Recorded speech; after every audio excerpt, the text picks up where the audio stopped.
Hi කොහොමද? ඔන්න අද අපි මගේ උපන්දිනේ දවසේ කොහෙටද ආවේ කියලා ඔයාලට කියන්න ලෑස්ති වෙලා ඉන්නේ. අපි අද යන්නේ මමයි මගේ හස්බන්ඩ්ුයි අපි දෙන්න යන්නේ සීනිගම දේවාලෙට. ඉතින් මම මීට කලින් ගිහිල්ලා තිබුණේ නැහැ. පළවෙනි වතාවට තමයි සීනිගම දේවාලෙට යන්නේ. ඉතින් අපි සෙරප්පු දෙකක් ගලවලා මේ විදිහට අරන් තියලා අපි හිමීට දේවාලේ ඇතුළට ගියා. මුලින්ම අපි බෝධියට වැඳලා බුදුන්ට මල් තියලා වැඳලා පහන් පත්තු කරලා ඊට පස්සේ දෙවියන්ට වැඳා.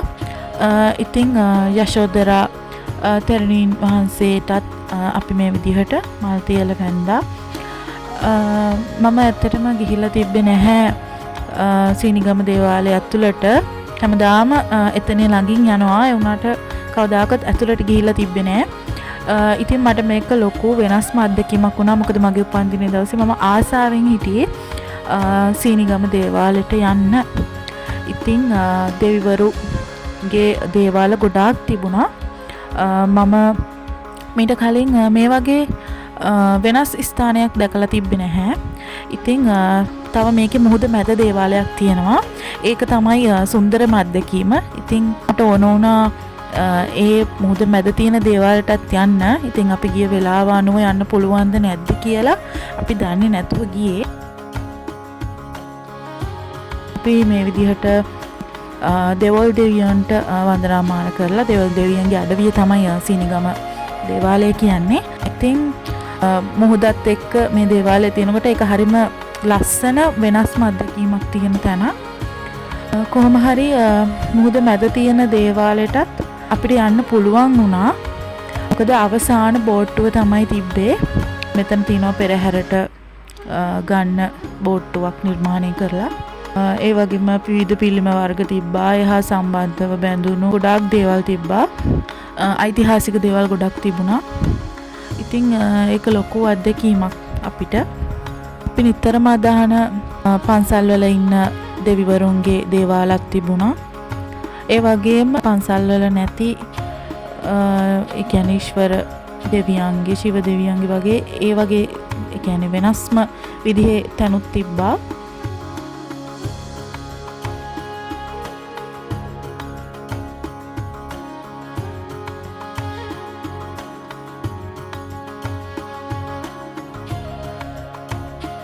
මේ තියෙන්නේ කඩවර දෙවියන්ගේ දේවාලය. මේක තියෙන්නේ නම් මුහුද ළඟ අයිනේ තමයි මේක වෙනම හදලා තියෙන්නේ.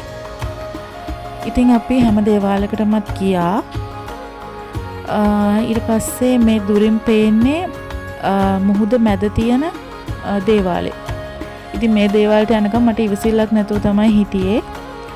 අපි බලමු ඒ දේවාලේ කොහොමද කියලා.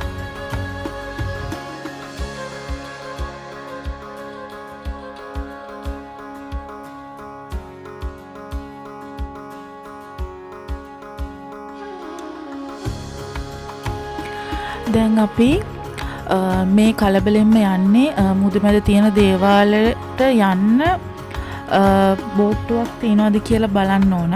ඒ වගේම මෙතන තියෙනවා තව දෙවි කෙනෙක්ගේ පිළිමයක් හදලා මුහුදු යන අයට වන්දනාමාන කරන්න මුහුදු යන අය වෙනුවෙන් මම හිතන විදිහට නිර්මාණය කරපු. මොකද මාළුවෙක් වගේ තියෙන නිසා මම එහෙම කිව්වේ. ඉතින් ඒකත් හරිම ලස්සන. ඒ වගේම අර ගෞරවාන්විතව නිර්මාණය කරපු දෙයක්. ඉතින් මුහුදත් ටිකක් සැරයි. ඈතින් බෝට්ටුවක් පේනවා. අපි ඉක්මනින්ම ගියා බලන්න බෝට්ටුවට. කොහොම හරි ගොඩක් අය මේ බෝට්ටුවට නැගලා හිටියේ. අන්තිමටම අපි දෙන්නව තමයි ගත්තේ. මොකද ඒ වෙලාවේ මේ මුහුද මැද දේවාලයට යන අන්තිම බෝට්ටුව මේ. ඉතින් අපි දෙන්නත් කොහොම හරි එකට නැගගත්තා. මුහුදේ යන වීඩියෝ එකක් මම ගත්තේ නැහැ. මොකද ඒක ගන්න අවසර දුන්නේ නැහැ. ඒ නිසා අපි බෝට්ටුවට නැගලා මුහුද මැද දේවාලයට ගියා. ඇත්තටම මට පොඩි බයක් තිබුණා මේ මොකද මම මුහුදේ මීට කලින් බෝට්ටුවක මෙහෙම ගිහිල්ලා තිබ්බේ නෑ. මොකද ඇත්තටම නගිනකොටත් මේ හරිම බයයි මේ ඒක අපිට හුරු නැති නිසා කොහොම නැති යනකොට හරිම වෙනස් අත්දැකීමක් තිබ්බා. මේ තියෙන්නේ මුහුද මැද දේවාලය. මේ අපි ගියාට පසුව බෝට්ටුවෙන් ගියාට පස්සේ මේ දේවාලෙට බෝට්ටුව මේ නවත්තලා මේ අපිට දේවාලය ඇතුළට කියන්නේ පඩියට අඩිය තියන්න මේ ලොකු බයක් මට දැනුණා. මොකද මුහුද වතුරත් එක්ක තමයි මේ පඩිය ලිස්සනවා. 3 දෙනෙක් 4 දෙනෙක් විතර අල්ලගෙන එහෙම තමයි එක එක්කිනාව මේ මෙම දේවාලයට මේ ඇතුල් කරන්නේ. ඉතින් මේ මොකද වතුර එහෙම අර උඩටම එනවා. හරිම ලස්සනයි. මොකද දැන් මේ මුහුද මැද තියෙන්නේ මම මීට කලින් කවදාකවත් මේ වගේ මුහුද මැදට ඇවිල්ලා තිබ්බේ නෑ. මාරම ලස්සනයි මේ නිල් පාට වතුරත් එක්ක. ඒක මට ජීවිතේ ලැබුණු ලොකුම අත්දැකීමක්.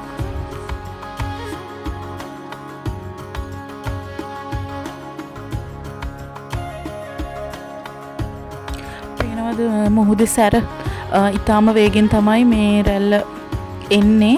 ඉතින් මේ රැල්ලේ තමයි අපි බෝට්ටුවෙත් ආවේ. පැද්දි එනකොට මේ ඇත්තම ලොකු බයක් තිබුණා. මේ දේවාලේ තමයි අර මිරිස් අඹරනවා කියන්නේ. ඉතින් අපි නම් ගියේ මිරිස් අඹරන්න නෙවෙයි. අපි ගියේ ඇත්තටම මම ගිහිල්ලා නැති නිසා මම ආසාවෙන් මේ දේවාලේ බලන්න ආස නිසා තමයි මම නම් ගියේ. ඉතින් මේ දේවල් දෙවියන් වැරදි කරන අයට දඬුවම් දෙනවා කියනවා. ඉතින් ඒ වගේම ලොකු හාස්කම් තියෙන තැනක්. දැන් අපේ බෝට්ටුව ඇවිල්ලා තියෙන්නේ ආයි අපිව එක්කන් යන්න. ඉතින් මේ බෝට්ටුවේ තමයි අපි යන්නේ. මේ බෝට්ටුවෙන් ඊට පස්සේ අපි ආවා. ඇවිල්ලා ඉතින් ආපු එකේ මුහුදු රැල්ලත් ඉතින් අපි ටිකක් පෑගුවා. එහෙම අපි චුට්ටක් වෙලා හිටියා. ඔයාලත් ඉතින් සීනිගම දේවාලේ ගිහිල්ලා නැත්තම් මේ විදිහට ගිහිල්ලා බලන්න. ඒක ලොකු අත්දැකීමක් වෙනවා එක දවසේ. ඒ පැය ගානට ලොකුම ලොකු අත්දැකීමක්. අනිත් එක තමයි ඔයාලා සීනිගම දේවාලට යනවා නම් උදේ 10ට විතර යන්න මතක තියාගන්න. දවල් 12ට කලින් අපිට යාලා කිව්වේ එහෙමයි. එහෙම වුණොත් මුහුද මැද දේවාලයට ඔයාලට යන්න පුළුවන්. ඉතින් අපි සීනිගම දේවාලයේ ඇතුලෙන් සමුගන්න තමයි හදන්නේ. හැබැයි සමුගත්තට තාම ඉවර නැහැ. මොකද මේකේ හොඳම ටික බලන්න. ඊට පස්සේ අපි එළියට ඇවිත් දවල් කෑම ගත්තා. දවල් කෑම අරගෙන ඊට පස්සේ අපි කොහෙටද දන්නවද ගියේ? අපි මේ විදියට එතනින් වීල් එකක් අරගෙන අපි ගියා කඩයක් හොයාගෙන. ඒ කඩේ මොකද්ද කියලා තා චුට්ටක් ඉස්සරහදී ඔයාලට බලන්න පුළුවන්.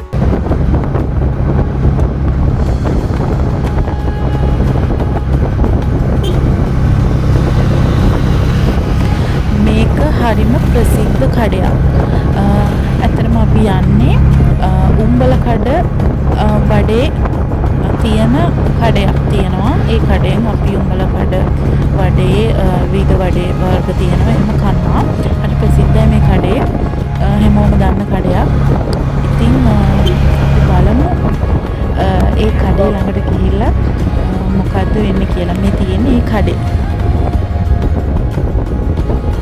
ඔන්න අපි දැන් කඩේ ළඟට ආවා.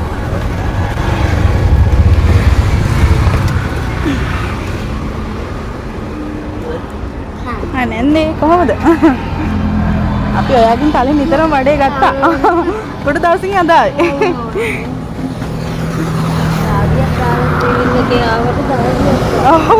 ටීවී එකේ ආවේ අතන ඉඳලා. අතන ඉඳන් ආවේ මම තක්කහනියක් වඩේ කඩේට. ඔයාගේ වඩේ කන්න නැතුව අපිට නිින්ද යන්නේ. ඔය වඩේ තියෙනවා.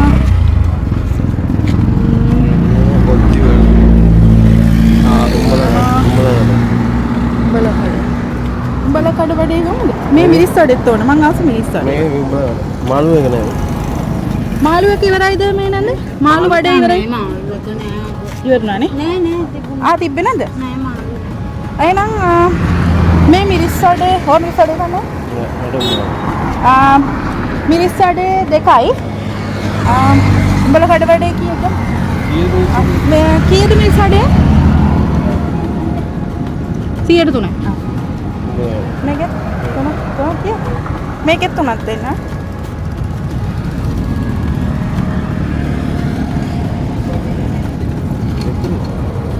ඉස්සරහට ඒ වගේ ඉස්සක වෙන මේ නිකන් වදිනේ. ඒවත් කොහොමද? උණ්ඩුවඩි කොහොමද? උණ්ඩුවඩි කියන්නේ උණ්ඩුවඩි. ඒ ඔක්කොම ගන්න. නන්දන් මේකද? මේකේ එකක් ගන්න. යා මේක දුන්නේ. දෙන්නකෝ. මේකේ වෙන මේකෙම දෙ උඹලා කඩේ. ඒකෙම දෙ. තුනක්ද? හතරක්ද? හරි.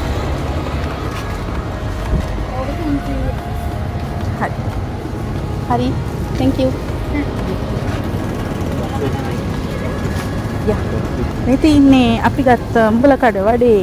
උඹලා කඩ විතරක් නෙවෙයි මිරිස් වඩේ. තව අපි උණුදු වඩේ කාලා තිබ්බේ නෑ. හින්දා අපි එකක් ගත්ත බලන්න. අපි කාලා බලමු රස කොහොමද කියලා. මේ තින්නේ මිරිස් වඩේ. මම ආස මේක. බලමු මේක කොහොමද කියලා.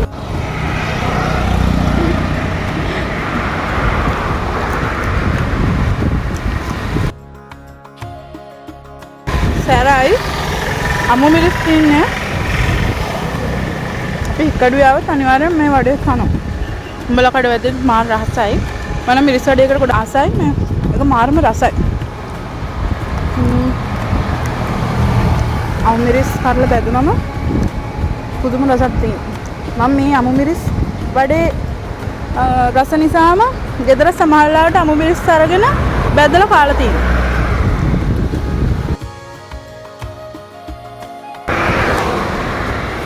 රසයි.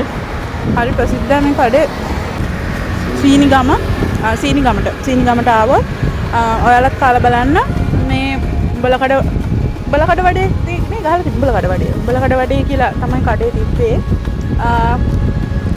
අපි ගෙදර යන්නත් හදලා මේ වඩේ එක මෙතනින් නොකා ගියොත් හරි නෑනේ. ඒ හින්දා මේ ගොඩ කාලෙකින් අපි මේ කන්නේ. අපි ඉස්සර උතරම වගේ මේ මෙතනින් යවෙනවා. දැන් අඩුයි අර වැඩ නිසා ඉතින් විතරම යවෙන්නෙත් නැහැ අපි දෙන්නට.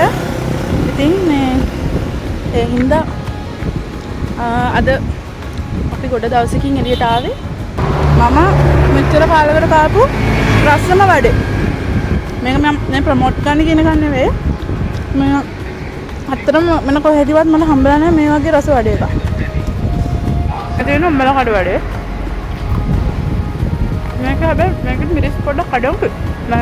මිරිස් ලකුත් තියෙනවා. මේක තනිකරම උඹලා කඩ විතරයි තියෙන්නේ. මාරම ලාභයි. මේ ගොඩක වඩේ වල රස වෙනස්. අමුතුම රස වල තියෙන්නේ. මම ඉස්සෙල්ලා මිරිස් වඩේ කියන්නේ සර ඉවදවිලා. අපි උණුදු වඩේ එකයි ගත්තේ බලන්න. මුකුත් කාල නැති නිසා බලමු.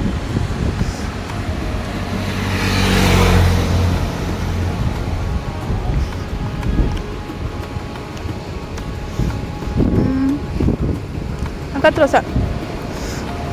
ඒක ඇත්තටම අර නියම උණු ගතිය තියෙනවා. අර ගොඩක් හයිය නැහැ. නිකන් සොෆ්ට් එකටත් හැපෙනවා.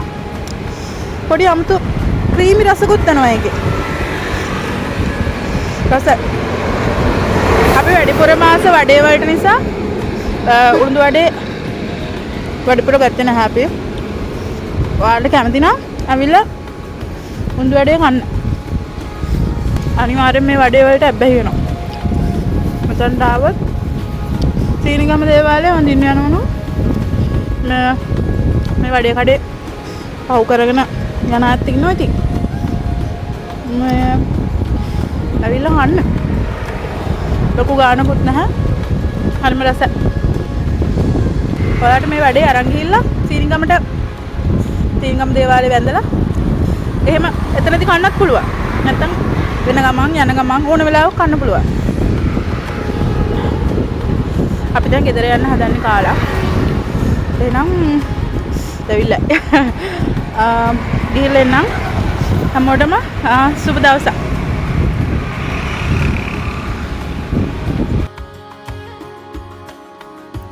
අපි එහෙනම් ගිහිල්ලා එන්නම්. ඔයාලත් හික්කඩුවට සීනිගමට ආවොත් සීනිගම දේවාලේ වැඳලා අර මං කිව්ව උඹල කඩ වඩේ තියෙන කඩේටත් ගිහිල්ලා ඒ වඩේ වල රසත් බලලා විනෝද වෙලා ගෙදර යන්න. ඔබ සැමට දෙවොල් දෙවියන්ගේ පිහිට.